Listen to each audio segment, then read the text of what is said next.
Ladies and gentlemen, today we have a duel in front of us. What we have here is a fight between two people that have known each other for a very long time. Two fighters that share many things in common. One could say that they are like companions, close friends, and even go as far as to say that they are even brothers, blood related and all. On one corner we have the very prestigious show, the #1 anime on my anime list, and has held that title for as long as we can remember. Let's hear it for Fullmetal Alchemist Brotherhood.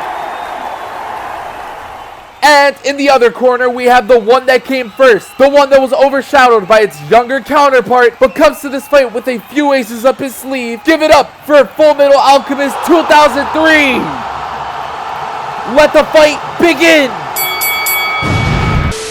Okay, let's rethink our strategy here. I don't think we're gonna fix this conflict with violence alone. What's up, everybody? Welcome back to another video on the channel. How are we all doing? Today, we're taking on the topic of a comparison just like we did last week. And this week, we're going to be taking on both versions of Fullmetal Alchemist, possibly the most beloved anime to exist. Make sure to watch this series before you watch this video so that you could get a full overview of which one of these anime you like more. Let's just get into it, shall we? Alright, let's start from the beginning of these two pieces. Except for the first episode of Brotherhood, of course. That was completely irrelevant. Both stories are about the exact same thing. Two brothers who lost their mother try to bring her back to life with human transmutation, which is taboo in the world of alchemy. So in doing so, Edward loses an arm and a leg, and Alphonse loses his body and gets his soul transmuted into a suit of armor. Their goal is to find something called the Philosopher's Stone, which supposedly has the power that would allow them to get back what they lost. And the story also starts off exactly the same too, with the same sort of things happening and the same scenarios being explored like the Lior arc. But when watching these two arcs, there is already a clear difference between the two, not based on its story, but based on the pacing of the show. 2003 tells the first 25 episodes by going deep into the lore, letting the story build up and taking its time exploring the characters. Even some characters like Barry the Chopper were given their own backstories. Brotherhood does this first part of the story, however, in about 10 episodes, increasing the pace dramatically. And while I don't think that they did a poor job of introducing the series, as a matter of fact, I actually think that it was well done. I kind of liked how it was done in the 2003 version better, mainly because the characters are a lot more fleshed out in that version. I don't know, it just kind of feels like with the way Brotherhood handled the first part, they were like assuming that you already watched the 2003 version, so they felt like they didn't have to really expand upon the characters that much. I don't know what the manga's pacing is. Maybe it's a lot more close to what Brotherhood did, but that's just kind of how it felt when watching it at the time. But moving on from this point, let's get to where these two versions start to diverge in their stories. Let's get to one of the biggest differences in the two plots, which are the homunculi. Apart from having most of the actual members of the homunculi either having different roles or being completely different altogether, the creation of the homunculi is the subject that I want to tackle the most, because it is something that I don't know who to root for. Fullmetal Alchemist Brotherhood tackles the concept of having all the homunculi created by a higher figure, taking the souls of half of Xerxes and using Philosopher's Stones. He breaks off these personalities that represent the 7 deadly sins in order to try and become a perfect being himself. Each one of these traits that he breaks off takes on the form of homunculi. So it's actually kind of a simple process, really. It's a higher being who simply creates all of them. Fullmetal Alchemist 2003 takes a completely different approach, and in my opinion, a very creative approach that I really appreciate. The homunculi in this version are created via failed human transmutations, creating replicas of the people that the transmutation was supposed to bring back to life. And this is a crucial detail because it makes things so much more personal to the person that comes into contact with these homunculi, and it also gives the homunculi in question this room for growth that the ones from Brotherhood don't have. I'll use Lust for example, who is one of my favorite characters from the 2003 Fullmetal Alchemist. She's someone that was given this room for having a great deal of development that we can actually towards the end of the show have a level of sympathy with her that we don't get to see at all in Brotherhood. So overall, with this situation, if we're talking from a logical point of view, then Brotherhood does do a better job, but seeing it from an emotional standpoint, then I believe 2003 takes it for me. The second thing that I want to talk about is inevitably the endings of these two sides, considering that the shows branch off into two different stories. With Fullmetal Alchemist Brotherhood, we have the Promised Day arc, and for Fullmetal Alchemist 2003, we have the Conqueror of Shambhala movie. Now, I just want to say straight off the bat, something that I really want to appreciate, and that is that I actually enjoyed both of these endings as stories. I think that the storytelling and the stakes for the most part for both ends were very well crafted, and it is something that I actually praise both of them for. Brotherhood felt really suspenseful as the stakes of the show took it to the point where we literally see everyone in Amestris die right in front of our eyes, all while Father absorbs the power that he considers to be God. The souls of Amestris were transferred back by Hohenheim, and even still, it took the force of basically a whole ass nation to even slow down this guy a little bit. They were basically all completely f***ed is what I'm trying to say. They eventually do manage to take him down with sacrifices from the likes of Greed, and the show ends with Ed exchanging his alchemy to receive his missing limbs and his brother's body in return. It was a very satisfying ending to say the least. But let's not sleep on the 2003 version because this has its own things to say. The Conqueror of Shambhala movie to me is one of the most underrated movies in the anime space from what I've seen in this particular world of anime. I just feel like that it receives way more